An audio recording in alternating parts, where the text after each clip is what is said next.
আপনারা শুনছেন প্রাই creation presented by Bangla সাহিত্যের গল্পের আসর। বিভিন্ন ধরনের গল্প, কবিতা ও ভিডিও দিয়ে সাজানো আমাদের এই চ্যানেল বাংলা সাহিত্যের গল্পের আসর। আমাদের চ্যানেলের গল্প যদি আপনাদের ভালো লেগে থাকে, চ্যানেলটি সাবস্ক্রাইব করুন ও শেয়ার করুন আপনার প্রিয় মানুষজনের কাছে। অবশ্যই আপনার অমূল্য কমেন্ট ও একটি অমূল্য সাবস্ক্রাইব করতে ভুলবেন না যেন। আপনাদের মূল্যবান একটি কমেন্ট ও একটি মূল্যবান সাবস্ক্রাইব আমাদের সাহায্য করবে এগিয়ে নিয়ে যেতে চ্যানেলটিকে আরো ভালো করার জন্য। আজকে আপনাদের জন্য নিয়ে এসেছি একটি রহস্য ও রোমাঞ্চকর এক গোয়েন্দা কাহিনী। রাজস্থানে ক্যাকটাস রহস্য।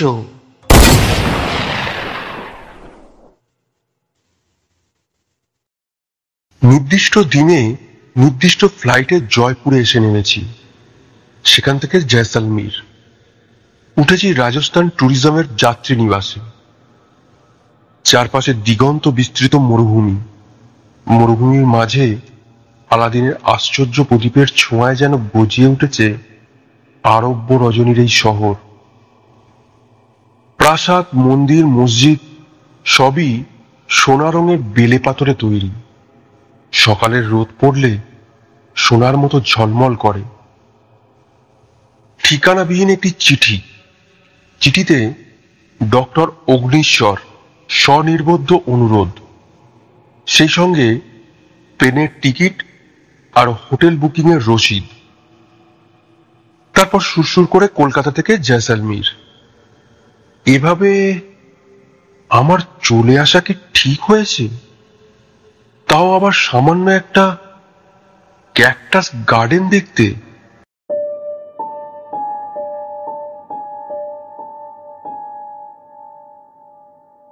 এখন যারা জৈব রসায়ন নিয়ে গবেষণা করেন তারা কেউই প্রায় ডক্টর অগ্নিশ্বরের নাম শোনেননি। শুনবেন কি করে? তিনি জৈব রসায়নের কোনো গুরুত্বপূর্ণ আবিষ্কারই করেননি। দেশি বা বিদেশি কোনো জার্নালে তার কোনো গবেষণা পত্রও ছাপা হয়নি। বিজ্ঞানী হিসেবে পরিচিত হয়ে ওঠার আগেই তো তিনি উধাও হয়ে যান। ডক্টর অগ্নিশ্বর উদয় হয়ে যাবার খবরটা আমি প্রথম শুনি ডক্টর খারবান্দার কাছে। ডক্টর নিশিকান্ত খারবান্দা এদেশের একজন প্রথম সারির বৈজ্ঞানিক। জৈব রসায়নে তিনি অসাধারণ কাজ করেছেন। যথারীতি তার স্বীকৃতিও পেয়েছেন স্বদেশে এবং বিদেশে। একসময় তিনি ছিলেন ডক্টর অগ্নিশ্বরের সহকর্মী। নাইবিটি বা ন্যাশনাল ইনস্টিটিউট অব বায়োটেকনোলজির সহ বৈজ্ঞানিক। দুজনেই কাজ করতেন গাছের সবুজ কণা বা ক্লোরোফিলের উপরে। কাজের ক্ষেত্র এক হলেও দুজনের কাজের বিষয় ছিল আলাদা। ডক্টর খারবান্দা করতেন তাত্ত্বিক গবেষণা বা থিওরিটিক্যাল রিসার্চ, আর ডক্টর অগ্নিশ্বর করতেন ফলিত গবেষণা বা অ্যাপ্লাইড রিসার্চ। এক বলেই হয়তো দুজনের মধ্যে খুব মিলও ছিল। নিজেদের কাজের ব্যাপারে নিজেদের মধ্যে আলাপ আলোচনা করতেন, নিয়মিত মত বিনিময়ও করতেন। ঠিক এই পর্বে আমার সঙ্গে তাদের আলাপ। জয়পুরে অনুষ্ঠিত একটি সেমিনারে অংশ নিতে গিয়ে ডক্টর অগ্নিশ্বরকে আমি প্রথম দেখি। সাধারণ চেহারা, কিন্তু তার গবেষণার বিষয় আমাকে দারুণভাবে ইমপ্রেস করে। প্রথমে আলাপ, তারপরে বন্ধুত্ব।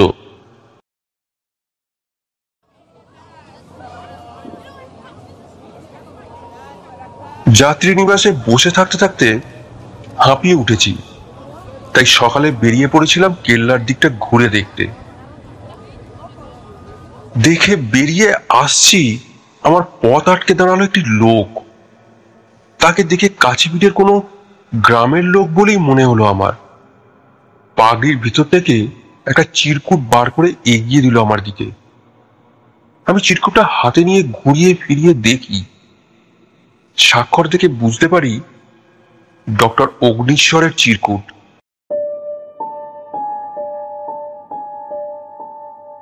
আমাকে উদ্দেশ্য করে লেখা, আগামীকাল ঠিক সকালে 7:30টায় সাম সেন্ট ডিউন্সে আসবেন।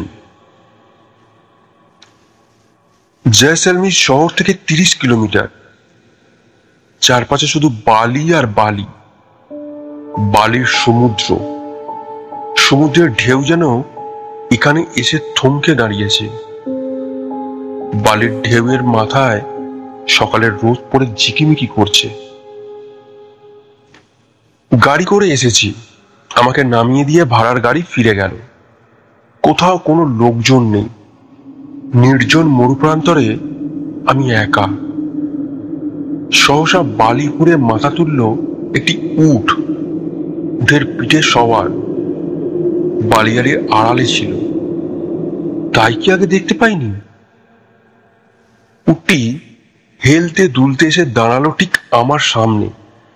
উটের পিঠ থেকে লোকটি লাফিয়ে নামলো। তার গলা থেকে পা পর্যন্ত ঢাকা, অনেকটা আলখাল্লার মতো দেখতে ঝোলা পোশাক। চটের মতো মোটা কাপড়ের তৈরি, হয়তো মরুভূমির তীব্র দহনের হাত থেকে বাঁচার জন্য। তার উপরে নানা রঙের পুঁটি ও পাথরের চমৎকার কাজ। লোকটি সবিনয়ে বলল, সাহেব পাঠিয়েছেন। কোন সাহেব? অগ্নিশ্বর সাহেব। কেন? আপনাকে নিয়ে যাবার জন্য। তোমার নাম? আলী। আলী কথা বলে খুব কম, যতটুকু না বললে নয় ততটুকুই। আমি আবার জানতে চাই, কোথায় যাব? সাহেবের ডেরায়। ডেরায় তো বুঝলাম, কিন্তু ডেরাটা কোথায়? মরুভূমির মাঝখানে। বিশালত্বের দিক থেকে পৃথিবীতে সপ্তম। থরের আয়তন প্রায় 2 লক্ষ বর্গ কিলোমিটার। এই বিশাল মরুভূমির মাঝখানে মানেটা কি? ভাবতে গিয়ে আমি ভয় পেয়ে যাই। সে তো অনেক দিনের সাফারি। অনেক দিন নয়, আজ সারাদিন, কাল সারাদিন। পরশু দুপুরে আমরা পৌঁছে যাব সাহেবের ডেরায়। এত দূর এসে এখন ফিরে যাবার মনটাও হয় না। বালির উপরে হাঁটু মুড়ে বসে পড়েছে উট, ঘাড় নেড়ে ডাকছে আমাদের। আমরা চেপে বসলাম উটের পিঠে। ধীরে ধীরে চোখের সামনে থেকে মুছে গেল সবুজ দিগন্ত রেখা। যেদিকেই তাকাই শুধু বালি আর বালি, বালির সমুদ্র, মহাসমুদ্র। সীমাহীন সেই মহাসমুদ্রে আমরা পাড়ি দিচ্ছি জাহাজে চেপে, মরুভূমির জাহাজ। দিন শেষ হয়ে রাত্রি আসে, রাত্রি ফুরোয় আবার দিন আসে। 2.5 দিন ধরে শুধু বালি আর মাঝে মাঝে মরুতাপে ঝলসানো ঝোপঝাড় দেখতে দেখতে চোখে জ্বালা ধরে গেছে। হঠাৎ এক ঝলক সবুজ দেখে যেন চোখ জুড়িয়ে গেল। একটি ছোট জলের উৎস, তাকে ঘিরে গুটি কয়েক সবুজ গাছপালা। আমি উৎফুল্ল হয়ে উঠি, মরুদ্যান! এ তো দেখছি মরুদ্যান। উট চালকের মুখ একই রকম, উটের মতোই নির্বিকার, মুখে কোনো ভাবান্তরও নেই। সাহেবের ডেরা। এতক্ষণে চোখে পড়ল গুটি কয়েক ঘর। ঘর তো নয়, যেন ঝুপড়ি। একটার উপরে আর একটা পাথর চাপে তৈরি পাথরের ঝুপড়ি। তারই একটা ঝুপড়ির সামনে হাঁটু ঘেঁষে বসে পড়ল উটটা। ঝুপড়ির ভিতর থেকে বেরিয়ে এলেন একজন লোক। রাজস্থানের প্রত্যন্ত কোনো গ্রামের লোকের মতো তার চেহারা ও পোশাক।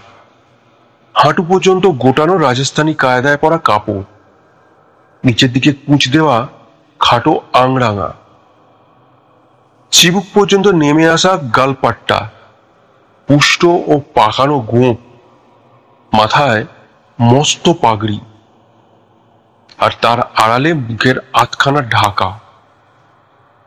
বাকি আধখানা আগুনের ঝলসানো টার্কির মতো আতপোড়া। মরুভূমির তীব্র দহনে হয়তো এই অবস্থা। কে উনি? তিনি সাগ্রহে হাত দুটি বাড়িয়ে দিলেন আমার দিকে। তার হাত দুটি জড়িয়ে ধরতে গিয়েও আমি থমকে দাঁড়ালাম। তার হাত দুটিও কালচে বাদামি, যেন আগুনে ঝলসানো। তিনি জোর করে আমার হাত দুটি টেনে নিলেন নিজের হাতের মধ্যে। জ্যান্ত মানুষের আন্তরিক উষ্ণতার পরিবর্তে আমার হাতে লাগলো হিমশীতল ছোঁয়া। জীবনের ওপার থেকে যেন তিনি ছুঁয়ে আছেন আমাকে। চিনতে পারছেন? বিষণ্ণভাবে আমি ঘাড় নাড়ি। না। ম্লান হেসে তিনি বললেন,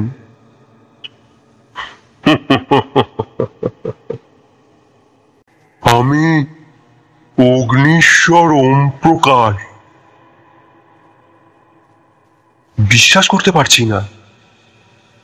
ইনি কি নাইট বিটির সেই তরুণ গবেষক, যার মধ্যে একদা আমি দেখেছিলাম জৈব রসায়নের এক প্রতিভাবান বিজ্ঞানীকে? গবেষণার কাজ ছেড়ে ছুড়ে আপনাকে অজ্ঞাতবাসে আসতে হলো কেন? সরাসরি জবাব না দিয়ে তিনি আমাকে পাল্টা প্রশ্ন করেন, পঞ্চপাণ্ডবকে অজ্ঞাতবাসে যেতে হয়েছিল কেন? পাশা খেলায় শকুনির কাছে হেরে গিয়ে খেলার শর্ত পূরণের জন্য। ফেয়ার গেম নয়, কপট পাশার চালে। আমাকেও কপট চালে হেরে গিয়ে আসতে হয়েছে অজ্ঞাতবাসে। আপনাকে এখন চেনাই তো যায় না। কে করলো আপনার এই দশা? নিজেই। কেন? যে কারণে অর্জুনকে অজ্ঞাতবাস পর্বে ধরতে হয়েছিল বৃহন্নলার বেশ, সেই একই কারণে। কিছুই বুঝতে পারছি না। বড় দুর্বোধ্য মনে হচ্ছে ডক্টর অগ্নিশ্বরের কথাবার্তা। তাই প্রসঙ্গ পাল্টে আমি শুধুই, আপনি এখন কি করছেন? Cactus garden. সামান্য একটা ক্যাকটাস গার্ডেন দেখাতে কি আপনি আমাকে এই নির্জন মরুভূমিতে টেনে এনেছেন? তার চোখে মুখে ফুটে উঠল এক অস্বাভাবিক দৃষ্টি। আমার সারা শরীর শিরশির করে উঠল। ডক্টর অগ্নিশ্বর প্রকৃতিস্থ আছেন তো? হাড় হিম করা পৈশাচিক দৃষ্টি মেলে তিনি তাকিয়ে আছেন আমার দিকে। ধীরে ধীরে স্বাভাবিক হলেন। সামান্য। কি বলছেন প্রফেসর? প্রাণহীন মরুভূমির বুকে তিল তিল করে গড়ে তুলেছে এই গার্ডেন। আমার গার্ডেনে আছে এমন কিছু ক্যাকটাস যা পৃথিবীর আর কোথাও নেই।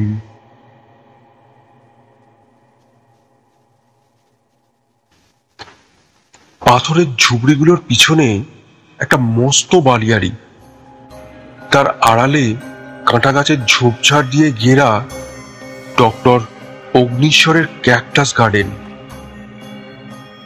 বাগানের ঢোকার মুখে বিশাল আকৃতির শাশু এসো এবং শাশু আরো, দৈত্যর মতো আকাশের বুকে মাথা তুলে দাঁড়িয়ে আছে। এক একটির উচ্চতা 30 থেকে 40 ফুট। এর মধ্যে শাসুয়েশো পৃথিবীর বৃহত্তম ক্যাকটাস এবং শাসুয়ারোর পরিচয় দৈত্য ক্যাকটাস হিসেবে। 8 ফিট উঁচু এবং 2 ফিট পরিধির মাদার ইন লজ কুশন বা গোল্ডেন ব্যারেল ক্যাকটাস। বড় সড়ো একটা কুশনের মতো। তার মাথায় 3 ইঞ্চি লম্বা বড় বড় লাল রঙের ফুল, যেন কুশনের উপরে ফুলের আসন পাতা। একমাত্র রিফালিস ভাসিফেরা ছাড়া বাকি প্রায় সমস্ত ক্যাকটাসের আদি বাসস্থান উত্তর ও দক্ষিণ আমেরিকা বা ওয়েস্ট ইন্ডিজ। থর মরুভূমির বুকে সযত্ন পরিচর্যার সবাই বেশ জাঁকিয়ে বসেছে। কি নেই ডক্টর অগ্নিশ্বরের গার্ডেনে? আছে 10 থেকে 11 ফিটের অর্গান পাইপ এবং সেনিটা ক্যাকটাস। আছে ওপানটিয়াস, ফেরো ক্যাকটাস, এগনোসিরিয়াস এবং ম্যাপিলারিয়াসের নানান প্রজাতি। ডক্টর অগ্নিশ্বর প্রবল উৎসাহে আমাকে ঘুরে ঘুরে দেখাচ্ছেন তার ক্যাকটাসের সংগ্রহ। কারোর গায়ে হাত বুলিয়ে আদর করছেন, কারোর সবুজ মোলামের কাণ্ডে মুখ টেকিয়ে চুমু খাচ্ছেন, আবার কাউকে বন্ধুর মতো জড়িয়ে ধরছেন।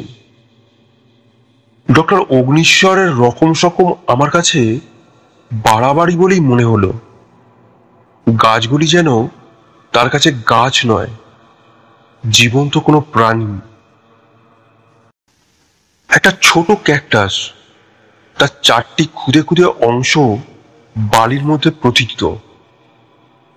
লম্বা পাতার মতো 2টি অংশ বাতাসের তীর তীর করে কাঁপছে। সেদিকে আমার দৃষ্টি আকর্ষণ করেন ডক্টর অগ্নিশ্বর। দেখুন প্রফেসর, ঠিক যেন খরগোশের লম্বা 2টি কান। বাতাসে কান খাড়া করে কিছু শুনছে। আমি ভালো করে দেখে বললাম, শুধু কান কেন, ঠিক যেন একটা সবুজ খরগোশ ছুটতে ছুটতে হঠাৎ থমকে দাঁড়িয়েছে। কথাটা বলেই আমি বুঝতে পারলাম ডক্টর অগ্নিশ্বর মুগ্ধ দৃষ্টিতে তাকিয়ে আছেন আমার মুখের দিকে। চোখাচোখি হতেই চোখ নামিয়ে নিলেন। আর ওই দেখুন, ঠিক যেন সজারুর কাঁটা। অন্য একটি ক্যাকটাসের দিকে দৃষ্টি আকর্ষণ করলেন তিনি। একটা ছোট ক্যাকটাস, গায়ে লম্বা লম্বা কাঁটা, ঠিক যেন একটা সজারু কাঁটা ফুলিয়ে চুপটি করে বসে আছে বাড়ির মধ্যে, মুখটা গুঁজে। যত দেখছি ততই যেন অবাক হচ্ছি। মরুভূমির তাপে ঝলসানো হাফ রোস্টেড টার্কির মতো মানুষটিকে শুধু একজন সাধারণ মানুষ বলে আর মনে হয় না আমার।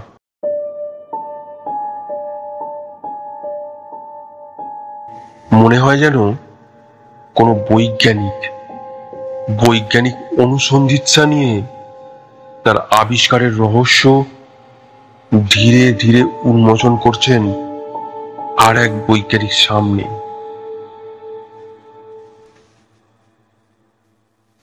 এখানে এসে আমার বিচিত্র সব অভিজ্ঞতা হচ্ছে। মরুভূমির বুকে সূর্য উঠেছে, রোদ সবে চড়তে শুরু করেছে। বসে আছি ক্যাকটাস গার্ডেনে বালিতে পা ছড়িয়ে। ডক্টর অগ্নিশ্বর কাজের লোক আলি এসে চা দিয়ে গেল। চায়ের কাপে চুমুক দিয়ে আমি বলে উঠলাম, বাহ! ডক্টর অগ্নিশ্বর বললেন, চায়ের দুধটা কিন্তু গরু বা ছাগলের নয়, উঠে ডক্টর অগ্নিশ্বর একটা বড় পাথরের গ্লাস থেকে চুমুক দিচ্ছেন, তবে চা নয়, অন্য কোনো স্বচ্ছ পানীয়। আমি জানতে চাই, জল? জল, তবে খনিজ জল। মানে?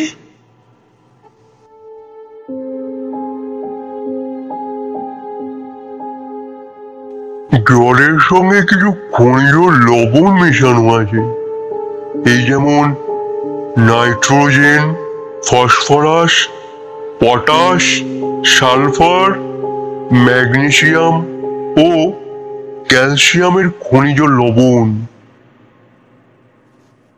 ডক্টর অগ্নিশ্বর চা পান করেন না, চায়ের পরিবর্তে পান করেন খনিজ দ্রবণ। আমি জানতে চাই কারণটা। রহস্যময় হাসি আসেন ডক্টর অগ্নিশ্বর।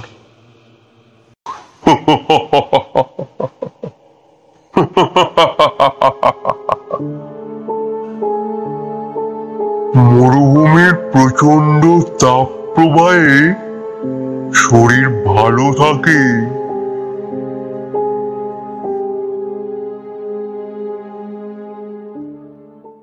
দুপুরের লাঞ্চ আমি খেতে বসলাম একা। ধারে কাছে ডক্টর অগ্নিশ্বরকে কোথাও দেখছি না। খাবার পরিবেশন করছে আলী, আমি শুধুই। সাহেব কোথায়? আলী ফিসফিস করে বলল, বাইরে। দুপুরে সূর্য মরুভূমির বুকে আগুন ঝরাচ্ছে, প্রচন্ড লু বইছে। আমি বিস্মিত হই, এই সময় তিনি বাইরে কেন? সাহেবের মর্জি, ঠায় দাঁড়িয়ে থাকেন ওই বাইরেতেই, ক্যাকটাস গাছগুলোর মতো দাঁড়িয়ে দাঁড়িয়ে রোদ পোয়ান। লাঞ্চ করেন না? সাহেবের আজকাল খাওয়া দাওয়ার কোনো ঠিক নেই। কোনোদিন হয়তো অল্প কিছু খেলেন, আবার কোনোদিন হয়তো না খেয়েই সারাদিন কাটিয়ে দিলেন। ডক্টর অগ্নিশ্বর ক্রমশ আমার কাছে রহস্যময় হয়ে উঠছে। থাকতে না পেরে একদিন আমি শুধলাম, আপনি নাকি আজকাল কিছুই খান না। কে বলেছি? আপনার কাজের লোক। না খেয়ে কি কেউ বাঁচতে পারে? আরই ঠিক জানে না, আমিও খাই, তবে আপনাদের মতো বাইরে থেকে কোনো খাবার আমাকে খেতে হয় না। আমার খাদ্য আমি নিজেই বানাই। নিজে বানানো মানে কি সপাক ভোজন? তা একরকম সপাক ভোজনই বলতে পারেন। শরীরের প্রয়োজনীয় খাদ্য আমার শরীর নিজেই বানিয়ে নেয়। কোন জীব কি পারে নিজের খাদ্য নিজে বানাতে? পারে কেবল উদ্ভিদ।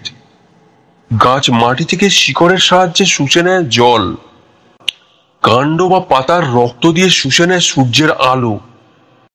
গাছের সবুজ কণা বা ক্লোরোফিলে সেই জল ও আলোকে সালোক সংশ্লেষ বা ফটোসিনথেসিস নামে এক জটিল প্রক্রিয়ার মাধ্যমে খাদ্যে পরিণত করে। তাই বলে মানুষ? আমি অবাক হয়ে শুধোই, মানুষ কি করে পারবে নিজের খাদ্য নিজে বানাতে? একটু সময় চুপ করে থেকে ডক্টর অগ্নিশ্বর বললেন, প্রফেসর উইলস্ট্যাটারের নাম তো আপনি শুনেছেন। Doctor Richard Martin উইলস্ট্যাটার?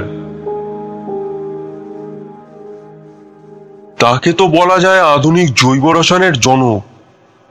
জুরিক বিশ্ববিদ্যালয়ের এই গবেষক জৈব রসায়নের উপরে তার অসাধারণ কাজের জন্য 1915 সালে নোবেল পুরস্কার পেয়েছিলেন। মানুষের শরীরে যেমন রক্ত, গাছের শরীরে তেমনি ক্লোরোফিল বা সবুজ কণা। সাদৃশ্যটা প্রথম লক্ষ্য করেন প্রফেসর উইলসডটার। মানুষের রক্তে থাকে হিমোগ্লোবিন। হিমোগ্লোবিনের অণুতে একটি আয়রন পরমাণুকে ঘিরে থাকে কার্বন, হাইড্রোজেন, অক্সিজেন ও নাইট্রোজেনের পরমাণু। ক্লোরোফিলের অণুতেও তাই। পার্থক্য শুধু হিমোগ্লোবিনের আয়রনের পরিবর্তে ক্লোরোফিলের অণুর কেন্দ্রে থাকা একটি ম্যাগনেসিয়াম পরমাণু। তাতে কি হলো? ক্লোরোফিলের ম্যাগনেসিয়াম পরমাণুকে যদি আয়রনের পরমাণু দিয়ে প্রতিস্থাপিত করা যায়, অর্থাৎ ক্লোরোফিলের ম্যাগনেসিয়াম পরমাণুকে সরিয়ে তার জায়গায় একটা আয়রন পরমাণুকে বসিয়ে দেওয়া যায়, তাহলে কি হবে? বাস্তবে সম্ভব কিনা জানি না, তবে তাত্ত্বিকভাবে বা থিওরিটিক্যালে বলা যায় গাছের ক্লোরোফিল পরিণত হবে মানুষের রক্তে। এ কি শুধু আপনার অভিমত? আমার নয়, ডক্টর খারবান্দার। এ ব্যাপারে তিনি অসাধারণ কাজ করেছেন। তার স্বীকৃতিও পেয়েছেন দেশে ও বিদেশে। তার গবেষণা পত্রটি ছাপা হয়েছিল ইন্টারন্যাশনাল জার্নাল অব বায়োকেমিস্ট্রিতে। প্রকৃতপক্ষে প্রফেসর উইলসডটার এর পর গাছের সবুজ কণার উপরে এত ভালো কাজ আর হয়নি। কিন্তু তারপর কি হলো? শেষ রক্ষা কি করতে পারলেন ডক্টর খারবান্দা? শেষ রক্ষা মানে কি বোঝাতে চাইছেন আপনি? গাছের সবুজ কণাকে কি মানুষের রক্তে পরিণত করতে পেরেছিলেন তিনি? ডক্টর খারবান্দা ভারতের একজন বিখ্যাত বিজ্ঞানী। আমি যতদূর জানি এই গবেষণায় তিনি এখনো সফল হতে পারেননি। হয়তো অদূর ভবিষ্যতে হবেন। তিনি আর কোনোদিনই সফল হতে পারবেন না। আমি একটু অবাক হই। আপনি কি তার সম্পর্কে এখনো খোঁজ খবর রাখেন? এই মুহূর্তে তার সম্পর্কে আমার চেয়ে বেশি খোঁজ খবর আর কেউ রাখেন না। তিনি এখন কোথায়? আমাকে বিস্তৃত করে ডক্টর অগ্নিশ্বর বলে ওঠেন, আমার ক্যাকটাস গার্ডেনে। বাগানের একটা কোণ কাঁটাতারে বেড়া দিয়ে ঘেরা। বড় বড় কাঁটা ঝোপ জায়গাটাকে বাগানের অন্য অংশ থেকে আলাদা করে রেখেছে। সাবধানে কাঁটা ঝোপ সরিয়ে আমরা গিয়ে ঢুকি সেখানে। আমার সামনে 5.5 ফুট লম্বা একটি ক্যাকটাস গাছ। বিচিত্রতার গঠন। কাণ্ডের উপরের দিকটা গোল, গ্রীবার মতো কিছুটা অংশ ছেড়ে দুটি প্রশাখা। তার নিচে বুক ও পেটের মতো মোটা কাণ্ড। সেই কাণ্ড নিচের দিকে দুভাগ হয়ে বালির মধ্যে প্রথিত। ক্যাকটাস নয়, যেন একটা সবুজ মানুষ।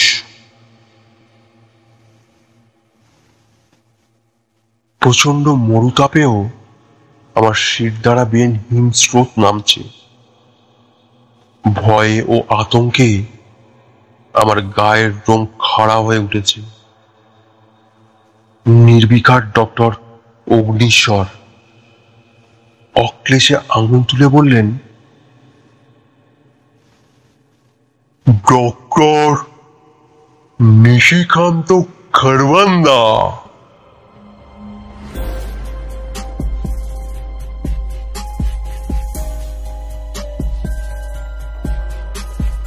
তীব্র ঘৃণায় আমি চিৎকার করে উঠি, আপনি? আমি একজন বিজ্ঞানী।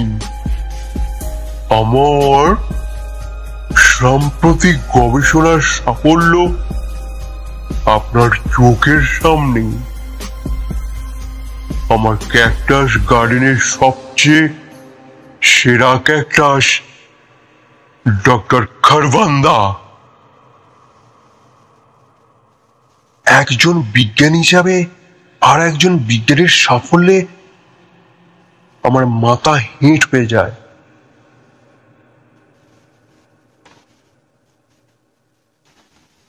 আমি ভৎসনা ছুড়ে বলি, বিজ্ঞানীর সাধনা মানুষের মঙ্গলের জন্য। যার সাধনা মানুষের অমঙ্গল ডেকে আনে সে বিজ্ঞানী নয়, শয়তান। ডক্টর অগ্নিশ্বর বললেন, আমিও শয়তান। আমি সব বিস্ময়ে তাকিয়ে থাকি তার মুখের দিকে। কিন্তু কেন?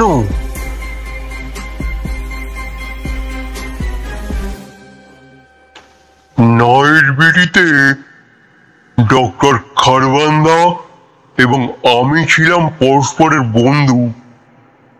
দুজনেই কাজ করতাম গাছের সবুজ কণা বা ক্লোরোফিলের নিয়ে। তাই নিজেদের গবেষণার অগ্রগতি নিয়ে নিজেদের মধ্যে আলোচনা হতো। বিশ্বাস করে আমি আমার গবেষণার খুঁটিনাটি বিষয়েও তাকে জানাতাম। এতটাই বিশ্বাস করেছিলাম যে গবেষণা শেষ হবার পর আমার খসড়া গবেষণা পত্রটিও তাকে পড়তে দিয়েছিলাম। তারপর আমার গবেষণা পত্রটি পাঠালাম ইন্টারন্যাশনাল জার্নাল অফ বায়োকেমিস্ট্রিতে। আমি সাগ্রহে জানতে চাই, আপনার গবেষণা পত্রটা কি ছাপার জন্য মনোনীত হয়েছিল? আমার গবেষণা পত্রটি ফেরত এলো যথাসময়ে। কারণ একই বিষয়ের উপর ডক্টর খারবান্দার গবেষণা পত্রটি তারা আগেই পেয়েছেন এবং তার অসাধারণ পত্রটি ইতিমধ্যেই ছাপার জন্য মনোনীত হয়েছে।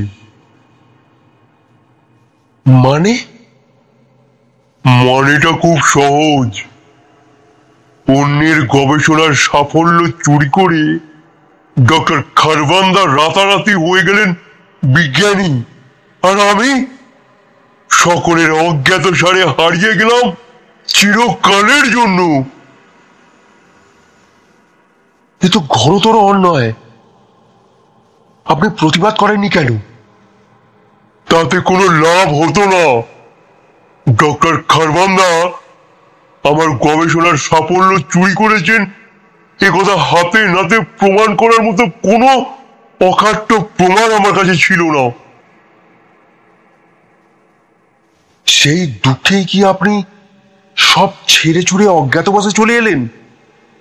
একজন ভারতীয় বিজ্ঞানীর যুগান্তকারী সাফল্য নিয়ে যখন বিশ্বজুড়ে হইচই শুরু হয়েছে, আমি তখন চরম হতাশায় উদ্ভ্রান্তের মতো ঘুরে বেড়াচ্ছি দিগন্তহীন মরুভূমির বুকে। ধীরে ধীরে হতাশা পরিণত হলো প্রতিশোধ স্পৃহায়। কিভাবে প্রতিশোধ নেব? আমি তো বিজ্ঞানী, তাই বিজ্ঞানকেই বেছে নিলাম হাতিয়ার হিসেবে। নতুন উদ্যমে গবেষণা শুরু করলাম। এবার শুরু করলাম উল্টো পথে। ক্লোরোফিলের ম্যাগনেসিয়াম পরমাণুকে আয়রন পরমাণু দিয়ে প্রতিস্থাপিত করলে ক্লোরোফিল পরিণত হয় রক্তে। তবে রক্তের আয়রন পরমাণুকে ম্যাগনেসিয়াম পরমাণু দিয়ে প্রতিস্থাপিত করলে রক্তকেও ক্লোরোফিলে পরিণত করা সম্ভব। তাত্ত্বিকভাবে হয়তো সম্ভব, কিন্তু কিন্তু বাস্তবেও কি সম্ভব? সম্ভব। আমার সাম্প্রতিক গবেষণা এই তাত্ত্বিক সম্ভবকে বাস্তবে সম্ভব করেছে। আমার যেন ঠিক বিশ্বাস হয় না। আমি আবারও জানতে চাই, তার প্রমাণ? এই প্রমাণের জন্যই আমি আপনাকে ডেকে এনেছি জনহীন এই মরুভূমির বুকে। আরো অকার্য প্রমাণ আমি আপনাকে যথা সময়ে দেব। তার মরুতাপের ঝলসানো বিভৎস মুখ করুণ হয়ে উঠল। অনুতাপে কি দগ্ধ হচ্ছেন ডক্টর অগ্নিশ্বর? তার দু চোখে জল চিকচিক করছে। দু হাতে মুখ ঢেকে ফুঁপিয়ে কেঁদে উঠলেন তিনি।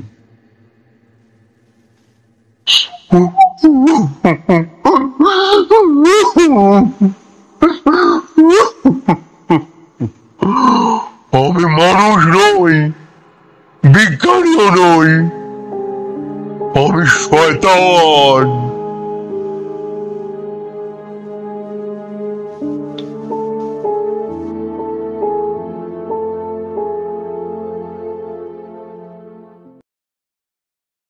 রাতে আমার ঘুম আসছে না। ডক্টর খারবান্দার করুণ পরিণতির কথা ভাবছি। ছটপট করছি বিছানায়। পাশের ঘরে ডক্টর অগ্নিশ্বর। নিশ্চিন্তে ঘুমোতে পারছেন না তিনিও। অনুশোচনায় তিনিও কি ছটপট করছেন? খুটখাট শব্দও শুনতে পাচ্ছি। সকালে আলী আমাকে চা দিয়ে গেল। আমি শুধলাম, সাহেব কোথায়? সাহেব তো ভোর রাতে বেরিয়ে গেছেন। আমি বিস্মিত হই। বেরিয়ে গেছেন মানে?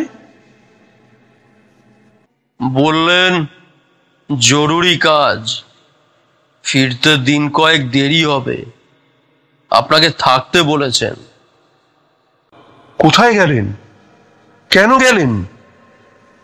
আমাকে কোনো কিছু না জানিয়ে যাবার মানেটাই বা কি? প্রথমে উদ্বেগ, তারপর দুশ্চিন্তা। একদিন, দুদিন, 3 দিন কাটলো। 5 দিনের দিন যখন ফিরলেন না, আমার দুশ্চিন্তা পরিণত হলো আশঙ্কায়। তবে কি? আমি ছুটে গেলাম ক্যাকটাস গার্ডেনে। এসে দাঁড়ালাম কাঁটা তারের বেড়া দিয়ে ঘেরা বাগানের এক কোণে। কাঁটা ঝোপ সরিয়ে ঢুকে পড়লাম ভিতরে।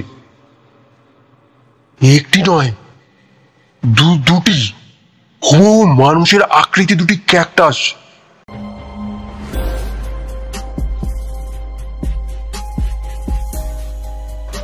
সকালের রোদে আড়মোড়া ভাঙছে পাশাপাশি, যেন হাত ধরাধরি করে দাঁড়িয়ে আছে দুই বন্ধু।